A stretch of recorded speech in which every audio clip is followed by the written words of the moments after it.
3, 2, 1. Assalamualaikum warahmatullahi wabarakatuh. Alhamdulillah, allamil ghuyub, ghafarid dhunub, sattaril uyub. Nahmaduhu subhanahu wa ta'ala hamdan yuslihullahu bihil qawalib wal qulub wa yadfa'anna wa an jami'il muslimin anwa'al kurub.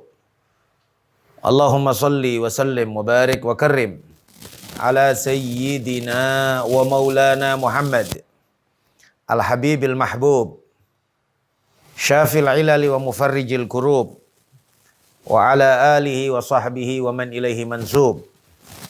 Amma ba'du, usikum wa iyaya bitaqwallah faqad fazal muttaqun. Qala Allah subhanahu wa ta'ala, ya ayyuhalladzina amanu taqullaha haqqa tuqatih wa la tamutunna illa wa antum muslimun. Sadaqallahul azim. Ma'asyiral hadirin wal hadirat, ikhwanana, saudara-saudara semua yang hadir atau yang menyaksikan tayangan halaqah barokah ini. Mudah-mudahan insyaallah kita semuanya selalu di dalam keberkahan yang sempurna dari Allah Subhanahu wa taala. Nikmat-nikmat yang ada dijaga oleh Allah Subhanahu wa taala dan Allah berkenan untuk menyempurnakan, menambahkan anugerah dan nikmat yang belum diberikannya kepada kita zahir wa batin, dunia akhirat insyaallah. Mudah-mudahan semua anugerah yang telah diberikan oleh Allah, semua nikmat ini memiliki keterikatan dan ketersambungan dengan nikmat-nikmat yang paling tinggi kelak di sisi Allah Subhanahu wa taala di surganya insyaallah beserta orang-orang yang kita cintai. Rabbi wajma'na wa ahbaban lana fi darikal firdaus ya rajwana bil Mustafa salli alaihi wa alihi ma harrakat rihus sabah aghsana. Ikhwanana, saudara-saudara semua rahimakumullah. Berjumpa kembali kita di dalam halaqah min ajli Rasulillah sallallahu alaihi wa alihi wasallam. Di dalam pembahasan kita tentang seputar kehidupan baginda Nabi Muhammad sallallahu alaihi wasallam, yang halaqah terakhir kita telah membahas akan berbagai macam bentuk-bentuk kemunafikan di zaman baginda Nabi Muhammad sallallahu alaihi wasallam. Yang sebetulnya telah kita sampaikan bahwa kita masih di dalam pembahasan tahun pertama dari hijrahnya Rasulullah sallallahu alaihi wasallam. Namun saat kita membahas akan beberapa hal yang dihadapin oleh Rasulullah SAW di tahun-tahun pertama dari orang-orang Yahudi, dan kemudian kita juga membahas akan kemunafikan, dan ini pun juga menjadi salah satu problem yang tidak boleh diremehkan di dalam dunia Islam. Sehingga dari zaman dulu sampai sekarang dan sampai nanti Yaumul Qiyamah, sebelum munculnya Nabi Isa alaihi salatu wassalam, fitnah munafikin ini selalu nampak di dalam tubuh Islam. Sehingga merekalah yang merongrong Islam dari dalam. Dan merekalah yang menjadi kaki tangan dari musuh-musuh Islam dan menjadi sebab utama pengaruh dari usaha-usaha musuh-musuh Islam masuk di dalam tubuh Islam. Karena Allah Subhanahu wa taala tidak akan memberikan kemampuan kepada orang-orang non-muslim, orang kafir untuk menyerang Islam kalau tidak dibantu dengan orang-orang yang ada di dalam Islam, para pengkhianat-pengkhianat. Di awal surat Al-Baqarah, Allah Subhanahu wa taala juga memberitahu kepada kita akan bahayanya orang munafik, sehingga saat Allah Subhanahu wa taala menyebut sifat-sifat orang-orang yang bertakwa di awal surat Al-Baqarah, alladzina yu'minuna bil ghaibi wa yuqimunas shalah wa mimma razaqnahum yunfiqun walladzina yu'minuna unzila ilayka wa unzila min qablik wa bil akhirati yuqinun ulaika ala hudan min rabbihim wa ulaika humul muflihun. Cuma 3 ayat. Kemudian setelah itu Allah Subhanahu wa taala menyebut orang kafir juga. Disebut oleh Allah setelah ayat tersebut cuma 3 ayat. Sabaun alaihim anzartum wa antum la yu'minun khatamallahu ala qulubihim wa la sam'ihim wa la absarihim wa lahum adzabun. Cuma 2-3 ayat. Namun setelah itu pembahasan tentang orang-orang munafik. Wa minan nasi may yaqulu amanna billah Di antara mereka orang yang mengatakan kami beriman kepada Allah, ma hum bimu'minin. Mereka tidak beriman sebetulnya hakikat. Yukhadi'un Allah. Wa ma yakhda'una illa anfusahum ma yashurun fi qulubihim mardun, dan seterusnya. Berapa banyak panjang ayat berbicara tentang orang-orang munafik. Maka alangkah pentingnya untuk membahas bentuk-bentuk kemunafikan. Dan terkhusus juga semisal yang sudah kita sampaikan di majelis yang lalu, embrio-embrio kehancuran umat, fitnah besar di akhir zaman adalah faktor-faktor orang-orang munafik yang disebut oleh Allah Subhanahu wa taala dalam Al-Qur'an dan dialami oleh baginda Nabi Muhammad sallallahu alaihi wasallam. Saya berharap andai ada para ulama atau tim ahli sejarah yang memiliki perhatian khusus untuk memberikan kepada kita gambaran bagaimana bentuk-bentuk orang munafik sesungguhnya, sehingga kita bisa lebih waspada, dan demikian juga mewaspadai diri kita dari sifat-sifat kemunafikan tersebut.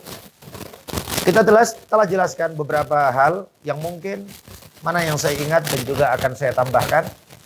Garis besarnya sifat-sifat kemunafikan yang ada pada zaman baginda Nabi Muhammad SAW yang sudah kita jelaskan, semisal pemahaman Abdullah bin Ubay bin Salul, pimpinan orang munafik.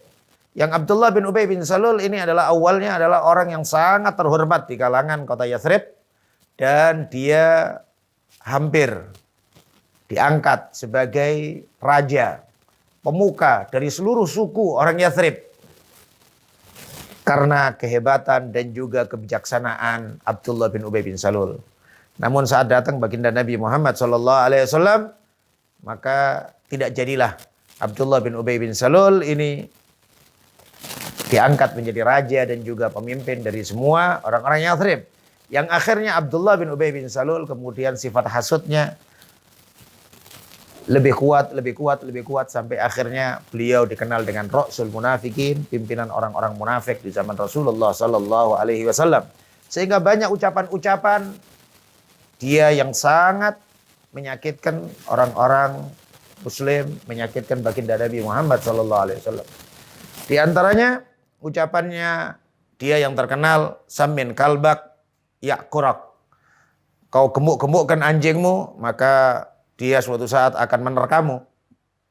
Kalimat ini diungkapkan untuk baginda Nabi Muhammad sallallahu alaihi wasallam kepada orang-orang Ansar. Seakan-akan orang-orang Ansar mengeluh-elukan, memuji-muji, memberikan fasilitas kepada Rasulullah dan orang-orang Muhajirin yang ujung-ujungnya nanti adalah akan termakan sendiri dan juga dirugikan karena kekuasaan akan dimiliki oleh orang-orang Muhajirin. Namun ungkapan-ungkapan yang semisal itu pastinya demikian keji, dan Allah Subhanahu wa taala juga demikian menurunkan beberapa ayat dalam Al-Qur'an, khususnya di dalam surat Al-Munafiqun. Allah Subhanahu wa taala menyebutkan walladzina yaquluna rabbana walladzina yaquluna dalam Al-Qur'an dalam surat Al-Munafiqun disebutkan, dan orang-orang yang mengatakan la yukhrijanna al-'azzu minal adal. Kalau sudah masuk kota Madinah maka yang mulia akan mengeluarkan yang hina. Allah menjawab walillahil izzatu walirasulihi walil mu'minin walakinnal munafiqina la ya'lamun. Kemuliaan, keagungan hanyalah milik Allah Subhanahu wa taala dan Rasulullah sallallahu alaihi wasallam dan orang-orang mukmin. Tetapi orang-orang munafik tidak faham akan arti kemuliaan sesungguhnya. Maka di sini juga kita ambil pelajaran-pelajaran tersebut supaya kita mengetahui hakikat kemuliaan. Hakikat keagungan adalah terletak dalam iman kepada Allah Subhanahu wa taala. Orang yang tidak memiliki iman, orang yang tidak memiliki keimanan kepada Allah dan Rasulullah, dia jauh dari kemuliaan apapun yang dia miliki. Apapun yang dia banggakan. Hartakah, kekuasaankah, jabatankah, atau apapun. Selama tidak memiliki iman, dia adalah hina. Walillahil izzatu walirasulihi walil mu'minin. Berapa banyak ayat-ayat Al-Qur'an supaya kita jadikan sebagai bentuk iktibar buat kita semuanya. Ayat yang sebelumnya di dalam surat Al-Munafiqun Allah juga menyebutkan, idza qila lahum ta'alu yastaghfir lakum Rasulullah lawaw ru'usahum wa ra'aitahum yasuddunahum mustakbirun. Dan orang-orang yang jikalau mereka dipanggil, dikatakan, kemarilah, Rasulullah akan mengistighfarkan kalian. Lawaw ru'usahum, mereka memalingkan muka dan kepala mereka. Yastakbirun, mereka sombong dalam hal tersebut. Mereka tidak mau untuk diistighfarkan Rasulullah.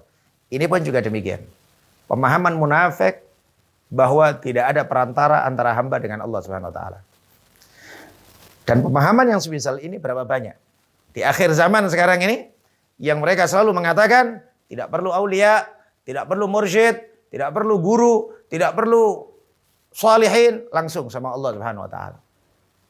Sedangkan para ulama adalah warasatul anbiya. Rasulullah SAW wafat, yang ditinggalkan oleh Rasulullah SAW penerus-penerus perjuangannya. Para aulia, salihin adalah pintu-pintu kita untuk menuju Allah Subhanahu wa taala.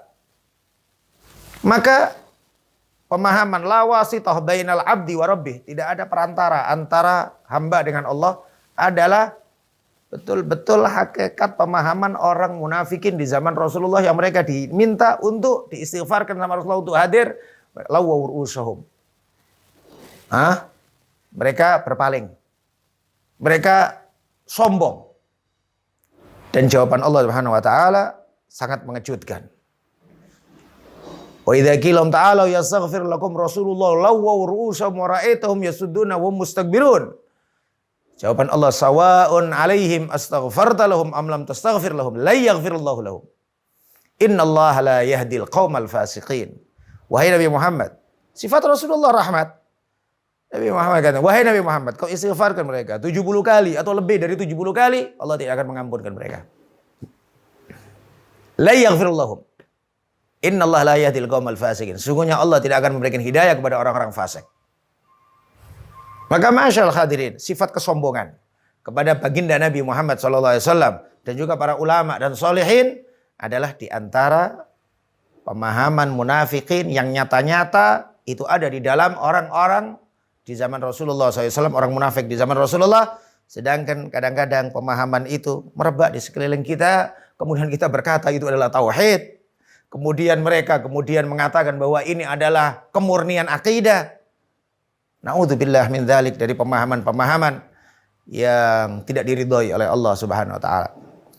Kemunafikan yang kedua dalam bentuk ibadah-ibadah dan juga demikian usaha-usaha untuk membuat saingan-saingan. Tafriq, memecah belah. Ini dikenal juga pimpinannya adalah Abu Amir Ar-Rahib atau Abu Amir Al-Fasik, yang dia membuat Masjid Dirar. Sudah kita sampaikan bahkan dalam sebuah riwayat bahwa masjid yang dibuat oleh Abu Amir Ar-Rahib, dikenal Ar-Rahib karena dia dulunya Yahudi dan dia dulu adalah rahib, pendeta. Dan bahkan dia sebelum datangnya Rasulullah SAW ke Yathrib, dia memberikan kabar kepada orang-orang Yathrib bahwa nanti akhir zaman Nabi yang terakhir itu hijrahnya ke kota ini. Dia yang memberikan kabar sama orang-orang tersebut. Tapi naudzubillah min dzalik, Allah membolak-balikkan hati. Naudzubillah min dzalik, dia yang menjadi orang yang sangat membenci Nabi Muhammad, namun dengan cara, dengan bentuk gambaran seakan-akan dia orang ahli ibadah. Dan demikian juga dia membuat masjid. Dia bikin, bahkan sebagian riwayat ada 9 masjid yang dibangun oleh Abu Amir Ar-Rahib ini. Dan di antara yang disebut oleh Allah Subhanahu wa taala dalam Al-Qur'an surat Taubah adalah Masjid Dirar. Walladzina takhadhu masjidan diraran wa kufran wa tafriqan bainal mu'minin wa irsadan liman haraballahu wa rasulah, dan seterusnya. Allah Subhanahu wa taala berpesan kepada Nabi Muhammad, la takum fihi abada. Jangan kau berdiri di dalamnya selama-lamanya. La masjidun usisa ala taqwa min awwal yawmin ahaqu an taquma fihi rijalun yuhibbuna ayyatahharu wallahu yuhibbul mutahhirin. Dalam surat At-Taubah. Kemudian di antaranya lagi ada kemunafikan yang dalam bentuk mencaci atau memberikan kabar-kabar informasi kepada musuh-musuh Islam. Ini disebutkan di antara yang dikenal dalam tafsir namanya Abdullah bin Nabtal. Abdullah bin Nabtal ini adalah seseorang yang sering duduk sama Rasulullah sallallahu alaihi wasallam, sering duduk sama sahabat, hadir di majelisnya Nabi, tapi dia memberikan kabar-kabar sama orang-orang Yahudi. Memberikan informasi kepada musuh-musuh Islam akan apa yang disampaikan oleh, bahkan dicaci-caci Rasulullah di sana sama orang, disebutkan dalam hadis. Disebutkan dalam hadis Rasulullah SAW bersabda sama sahabat, "Sayadkhul alaikum rajulun qalbuhu qalb jabbar, qalbuhu qalbu jabbar wa yandur bi ainai syaitan." Akan datang sama kalian, akan masuk sama kalian seseorang yang hatinya adalah hati bengis dan dia memandang dengan dua mata setan. Ternyata yang masuk adalah Abdullah bin Nabtal. Kemudian Rasulullah SAW mengatakan, "Ya Abdullah bin Nabtal, Abdullah, tashtumuni anta wa ashabu. Engkau telah mencela aku, mengejek aku, dan juga engkau kawan-kawanmu semuanya mengejek aku." Dia mengatakan, "Tidak wahai Rasulullah, tidak wahai Rasulullah." Dan dia bersumpah-sumpah. Tapi Nabi Muhammad mengatakan, "Fa'al, engkau betul, engkau melakukan akan hal tersebut." Turunlah ayat dari Allah Subhanahu wa taala. Alam tara ilal ladzina tawallaw qauman ghadiballahu alaihim ma hum minkum wala minhum wa yahlifuna 'alal kadhibi wa hum ya'lamun. Tidakkah engkau melihat wahai Nabi Muhammad kepada orang-orang yang mencintai sebuah kaum, sekelompok orang, ghadiballahu alaihim, yang Allah murka kepada mereka. Ma hum minkum wala minhum. Tidaklah mereka ini kelompok kalian dan juga tidak kelompok mereka. Orang munafik, Yahudi tidak, Muslim tidak. Wa yahlifuna 'alal kadhib wa hum ya'lamun. Mereka bersumpah-sumpah dengan sumpah-sumpah atas kebohongannya. Wa hum ya'lamun, padahal mereka tahu bahwa itu adalah kebohongan. Ini disebutkan juga beberapa bentuk kemunafikan-kemunafikan di zaman baginda Nabi Muhammad sallallahu alaihi wasallam. Kita juga menyebutkan juga di antara bentuk kemunafikan di zaman Rasulullah sallallahu alaihi wasallam adalah su'ul adab sama Rasulullah SAW, dan juga berbagai macam nilai-nilai ibadah yang sangat kuat mereka lakukan, namun tidak memiliki kesopanan kepada baginda Nabi Muhammad sallallahu alaihi wasallam. Ini pun juga sebagai bentuk kemunafikan yang banyak terjadi di akhir zaman. Sehingga dikenal Hurqus bin Zuhair atau Dzul Khuwaisirah At-Taimi. Ketika Rasulullah SAW membagi harta rampasan perang, dia kemudian mengatakan, "I'dil ya Muhammad fa innahu laysa bimalik." Kau adil ya Muhammad dalam pembagian. Ini bukan hartamu. Ada sebagian riwayat mengatakan dia teriak dengan bilang, "Adillah wahai Muhammad, fa inna qismatul la urida biha wajhullah." Ini adalah pembagian yang tidak ada ridho Allah Subhanahu wa taala dalamnya. Merah mukanya Rasulullah, marah Rasulullah SAW. Nabi bersabda, "Faman fil ardi ya'dil illam adil." Siapa pula di muka bumi ini yang bisa adil kalau aku sendiri, Rasulullah, tidak adil? Maka Sayyidina Umar bin Khattab minta izin sama Rasulullah untuk membunuh ini orang. Tapi dibiarkan oleh Rasulullah. Kemudian Nabi bersabda, akan keluar dari sulbi ini orang, manusia-manusia yang mereka pandai baca Quran. Supaya difahamkan di sini, masyaallah hadirin wal hadirat ikhwanana, semua saudara-saudara muslim, semuanya yang melihat tayangan ini hadis Rasulullah sallallahu alaihi wasallam. Bagaimana sifat orang tersebut ahli ibadah. Disebutkan dahi jidatnya hitam, sarungnya juga cingkrang, dia jenggotnya tebal sampai di dada. Kemudian juga kakinya disebutkan qadamuhu kaqadamil jimal. Telapak kakinya kayak telapak kaki onta, tebel karena banyak ibadah kepada Allah Subhanahu wa taala. Namun apakah manfaat itu semuanya ibadah kalau di dalam hatinya ada kebencian kepada Rasulullah sallallahu alaihi wasallam? Adakah manfaat ibadah kalau dalam hatinya ada su'ul adab, ketidaksopanan dengan baginda Nabi Muhammad sallallahu alaihi wasallam? Dan subhanallah, masa yang ditampakkan oleh Allah Subhanahu wa taala banyak model-model yang kayak gini, yaitu di zaman Sayyidina Ali bin Abi Thalib, sampai-sampai Sayyidina Ali bin Abi Thalib dibunuh sama seseorang hafizul Quran, penghafal Quran. Yang sebagian riwayat disebutkan bahwa ini Abdurrahman bin Muljam, ini adalah orang yang disuruh mukri, orang yang disuruh mengajar Al-Quran kepada penduduk Mesir di awal-awal penaklukan Mesir.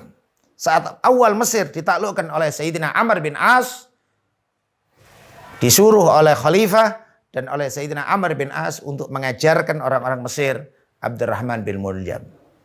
Orang hafidul Quran, ahli ibadah, ahli zikir. Namun hatinya ada kebencian kepada salihin. Ada kebencian kepada keluarga Rasulullah sallallahu alaihi wasallam. Sampai akhirnya dia berani membunuh Sayyidina Ali bin Abi Thalib. Demikian juga peperangan yang dilakukan oleh Sayyidina Ali bin Abi Thalib melawan orang-orang Khawarij.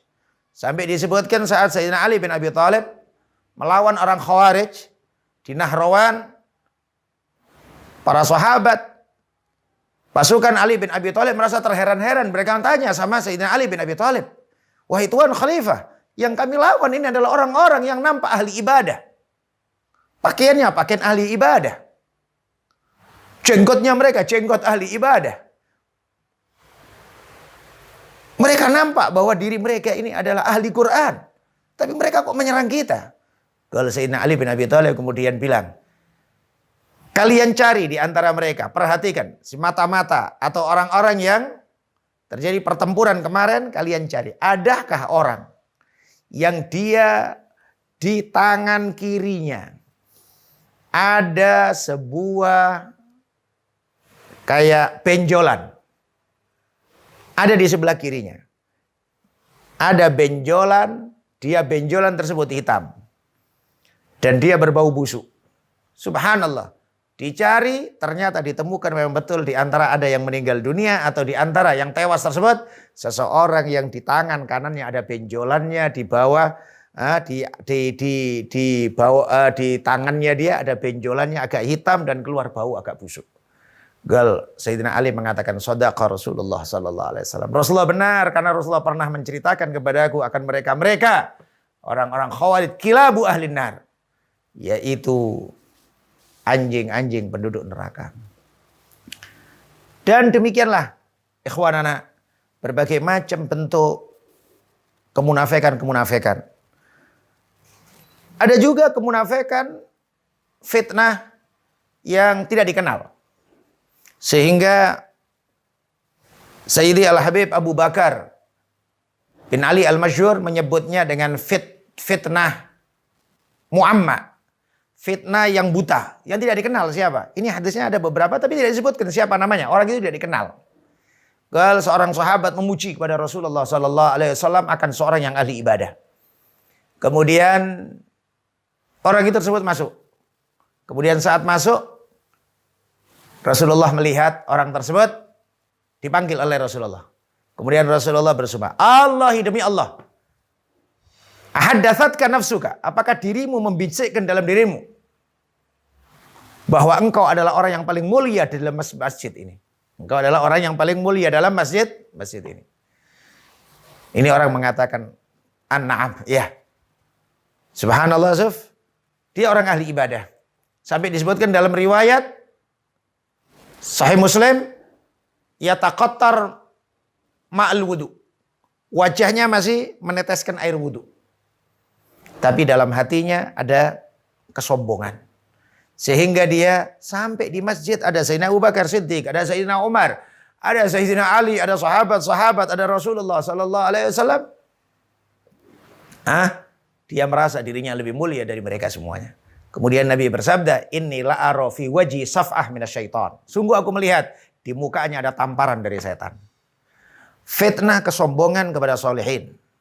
Ini pun juga bagian dari bentuk kemunafikan di zaman Rasulullah SAW. Dan di dalam hadis yang lain disebutkan bahwa ataukah di waktu itu ataukah di waktu yang lain dalam konteks yang lain, Rasulullah di luar masjid, datang masuk seseorang dalam masjid. Kemudian Rasulullah bersabda, "Man yaktul dzalikar rajul?" Siapa yang membunuh itu orang? Yang bisa membunuh orang. Faqama Abu Bakar. Sayyidina Abu Bakar yang berdiri. Sayyidina Abu Bakar berdiri, kemudian Sayyidina Abu Bakar akan membunuh itu orang. Ternyata balik Sayyidina Abu Bakar bilang, "Ya Rasulullah, mohon maaf ya Rasulullah, dia lagi sholat ya Rasulullah, nggak mungkin aku membunuh orang yang sholat." Nabi bersabda, "Qad alimtu." Aku sudah tahu. Dan kau tidak akan membunuhnya. Siapa lagi yang akan membunuhnya? Kemudian berdiri Sayyidina Umar bin Khattab. Dengan sungguh-sungguh Sayyidina Umar akan membunuhnya. Kemudian gak lama Sayyidina Umar bin Khattab masuk. Sayyidina Umar bin Khattab masuk. Sayyidina Umar mengatakan, ya Rasulullah, wajadtuhu wadi'an jabhatah fi sujud. Aku dapetin dia meletakkan dahinya di sujud ya Rasulullah. Nggak mungkin aku bunuh dia ya Rasulullah. Dia sujud lama ya Rasulullah. Aku tunggu lama dia sujud. Nggak mungkin aku bunuh orang sujud. Balik Rasulullah. Balik Sayyidina Umar bin Khattab. Rasulullah mengatakan, kau alim tuh. Aku udah tahu. Kau tidak akan membunuhnya. Kemudian berikutnya, Sayyidina Ali yang berikut. Aku ya Rasulullah yang akan membunuhnya. Kemudian Rasulullah mengatakan, innaka qatiluh in adraktah. Engkau akan membunuh dia kalau kau dapetin dia. Artinya kau tidak akan dapetin dia. Kau tidak dapetin dia. Gal akhirnya subhanallah Sayyidina Ali masuk ke dalam masjid. Orang ini sudah pergi. Orang ini sudah pergi. Kemudian Nabi SAW bersabda kepada sahabat setelah dikasih tahu sama Sayyidina Ali. Kalau orang ini sudah pergi. Gal Rasulullah bersabda. In qataltah. Kalau kau bunuh orang tersebut. Falan tajida fi ummati rajulaini ikhtalafa au kama qala. Kalau kau bunuh orang tadi, maka tidak akan kau dapatin dua orang dari umatku akan berbeda pendapat. Maka orang ini adalah sebagai bentuk simbolisasi akan perbedaan pendapat yang terjadi sampai ila yaumil qiyamah. Apakah orang ini sahabat Nabi, manusia atau apa, wallahu a'lam. Karena tidak disebutkan dalam riwayat dan sebagaimana juga kemungkinan besar perbedaan pendapat para ulama akan Ibn Sayyad, yaitu anak kecil dari orang Yahudi yang bisa nebak-nebak. Sehingga sebagian sahabat berpendapat bahwa itu adalah Dajjal. Sampai Sayyidina Umar bin Khattab berniat untuk membunuh itu anak tersebut. Tapi Rasulullah SAW bersabda, la khaira fi qatlih. Tidak ada baiknya untuk membunuh dia. Ini sabda Rasulullah banyak dijadikan contoh di dalam nahwu. Ketika kita belajar nahwu ada contoh ini. Iyakunhu falan tusallat alaih. Wa iyakunhu fala khaira fi qatlih. Iyakunhu, kalau dia dajjal, iyakunhu. Jadi domer hu jadi khobarnya yakun yang digandeng. Ini banyak dibuat contoh dalam nahwu. Iyakunhu falan tusallat alaih. Kalau betul dia itu dajjal, maka kau tidak akan mampu untuk membunuhnya karena ketentuan Allah dajjal itu dibunuh oleh Nabi Isa. Wa illam yakunhu, kalau dia bukan dajjal, fala khaira fi qatlih, maka enggak ada baiknya di dalam membunuh dia karena dia masih anak kecil dan juga tidak dalam bentuk peperangan, maka enggak boleh membunuh meskipun dia non muslim. Ini di antara bentuk kemunafikan yang ada di zaman baginda Nabi Muhammad SAW. Dan yang terakhir juga demikian bentuk kemunafikan adalah sebagai bentuk mukaddimah dari Dajjal adalah banyak yang ngaku Nabi. Subhanallah, itu pun sudah ada sejak zaman Rasulullah SAW ada. Sebelum Rasulullah wafat sudah nampak Musailamatul Kadzab. Musailamatul Kadzab. Bahkan disebutkan dia pernah datang sama Rasulullah SAW. Dalam riwayat Imam Ahmad disebutkan Musailamatul Kadzab. Dari kabilah Bani Hanifah. Musailamatul Kadzab datang kepada Rasulullah dalam rombongan dan tinggal di rumahnya Abdullah bin Ubay bin Salul. Abdullah bin Ubay bin Salul udah mati. Tapi dia tinggal di rumahnya Abdullah bin Ubay bin Salul, pimpinan orang-orang munafik. Seakan-akan semuanya ada kemiripan satu sama yang lain. Tahu banyak firman Allah Subhanahu wa taala dalam Al-Qur'an, tasyabahat qulubuhum. Orang-orang kafir zaman dulu, zaman sekarang, zaman kapanpun hatinya sama. Sama juga demikian. Orang muslim, orang mukmin, zaman dulu, zaman sekarang hatinya sama. Cinta sama Rasulullah, rindu sama Rasulullah, ta'zim sama Rasulullah, cinta sahabat, cinta ahlul bait sama. Tidak ada perubahan. Tasyabahat qulubuhum. Anda tengok, umat-umat terdahulu, zaman-zaman terdahulu mereka ingkar sama nabinya, enggak ngurmat nabinya. Faktornya adalah mereka mengatakan, ngapain kami ikut manusia sama dengan kami? Ngapain kita taat sama manusia? Dia manusia makan di pasar sama dengan kami. Subhanallah, di akhir zaman juga demikian. Orang-orang yang membenci Rasulullah SAW, yang tidak mau menghormati Rasulullah, alasannya sama. Nabi Muhammad manusia biasa. Nabi Muhammad kayak kita manusia. Ya Allah. Tasyabahat qulubuhum. Tadi kita sampaikan Musailamatul Kadzab datang sama Nabi Muhammad. Dan disebutkan dalam riwayat Nabi saat menerima delegasi mereka atau tamu-tamu tersebut ada Musailamatul Kadzab. Nabi membawa siwak. Kemudian sama Musailamatul Kadzab siwak itu diminta sama Nabi. Tapi Nabi tidak mau memberikan siwak tersebut. Padahal Rasulullah SAW adalah karam. Rasulullah adalah orang yang paling dermawan. Jangankan kok siwak. Rasulullah memberi kadang-kadang kambing satu lembah penuh dikasihkan sama satu orang. Ngasih satu orang onta 100, 200, 300 dikasih satu orang. Siwak. Tapi Rasulullah tahu ini orang akan mengaku-ngaku jadi nabi. Bahkan disebutkan di akhir hayatnya Rasulullah saat Rasulullah sakit yang mengantar kepada wafat beliau ada surat dari Musailamatul Kadzdzab. Nah, di antara isi surat Musailamatul Kadzdzab bahwa bumi ini milik Allah dan Allah telah membagikan separuh-separuh untuk saya dan engkau. Namun engkau orang Quraisy mayan tosif, engkau tidak sportif katanya. Engkau ngambil semuanya. Kalau dijawab oleh Rasulullah SAW, min Muhammad Rasulillah ila Musailamatul Kadzdzab, innal arda lillah yurithuha man yasha'u min ibadihi wal aqibatu lil muttaqin. Wassalamu ala man ittaba'al huda. Ambil ayat dari Allah Subhanahu wa taala, sesungguhnya bumi semuanya milik Allah. Diwariskan oleh Allah kepada orang yang dikehendaki, wal aqibatu lil muttaqin. Akhir semuanya adalah milik orang-orang yang bertakwa. Wassalamu ala man ittaba'al huda. Salam untuk orang yang mengikuti petunjuk. Musailamatul Kadzdzab mengaku jadi nabi. Di mana? Di Najd. Yang subhanallah beberapa kali dalam majelis kita sampaikan, Najd adalah kota yang full dengan fitnah. Najd ini ada di Riyadh.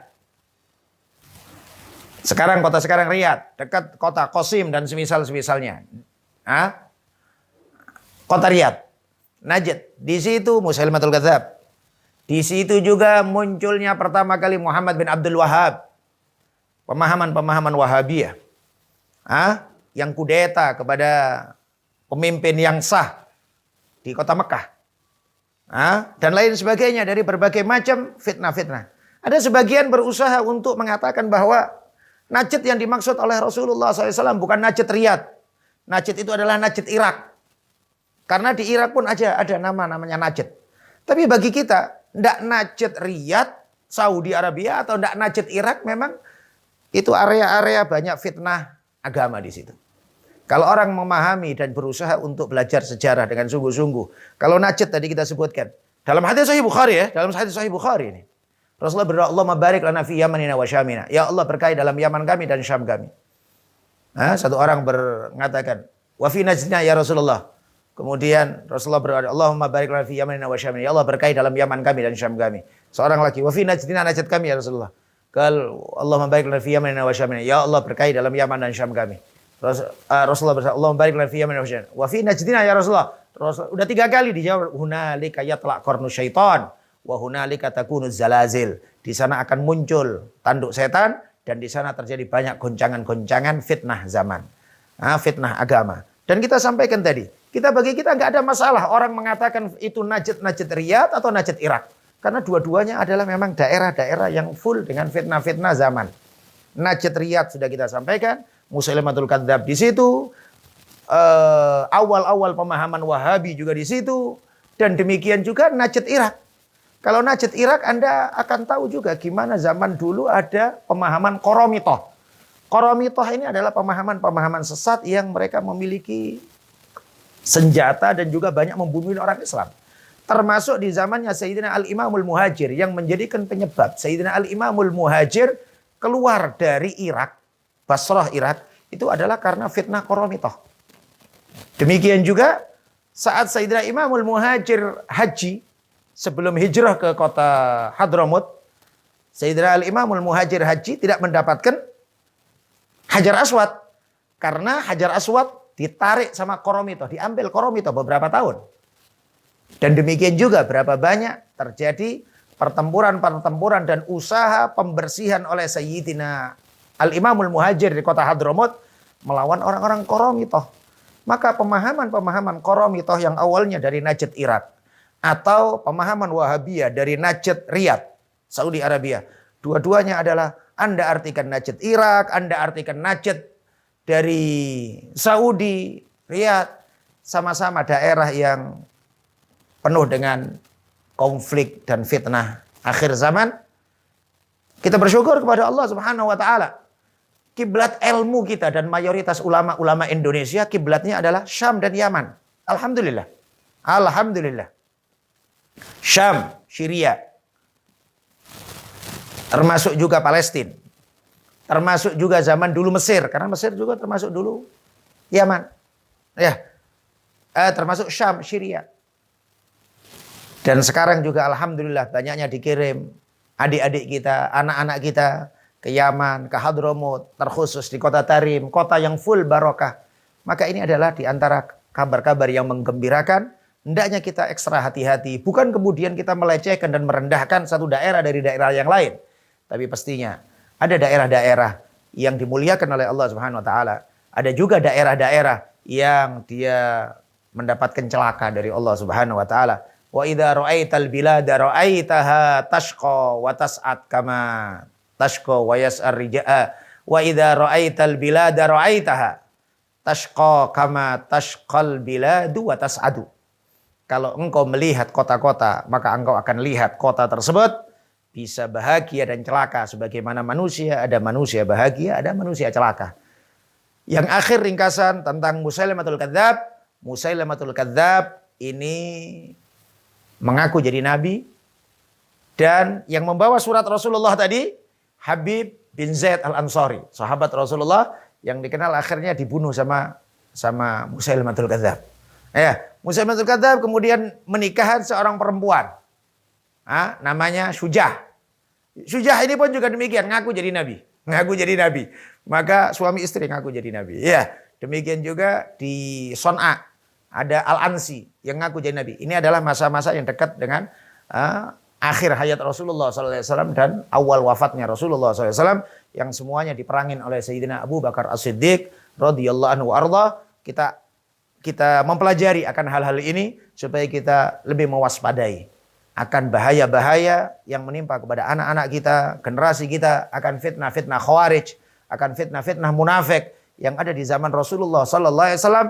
Tapi hal tersebut nampak jelas di akhir zaman, tapi subhanallah dipoles oleh setan-setan, dipoles oleh musuh-musuh Allah dalam bentuk ahli ibadah, dalam bentuk ahli Quran, dalam bentuk pembangunan masjid, dalam bentuk hal-hal yang sebagainya. Namun hati mereka adalah pada hakikatnya adalah benci kepada Rasulullah sallallahu alaihi wasallam, sahabat dan ahlul bait, para solehin. Mudah-mudahan hati kita semuanya dibersihkan oleh Allah Subhanahu wa taala, dijaga agama kita oleh Allah Subhanahu wa taala dengan penjagaan yang kokoh sehingga kita tidak belok lagi, kita tidak melenceng lagi. Rabbana la tuzigh qulubana ba'da idh hadaitana wa hab lana min ladunka rahmah innaka antal wahhab. Ya Allah, jangan belokkan hati kami setelah kau beri petunjuk kepada kami, ya Allah, dan berikan rahmat dari sisimu, ya Allah, innaka antal wahhab.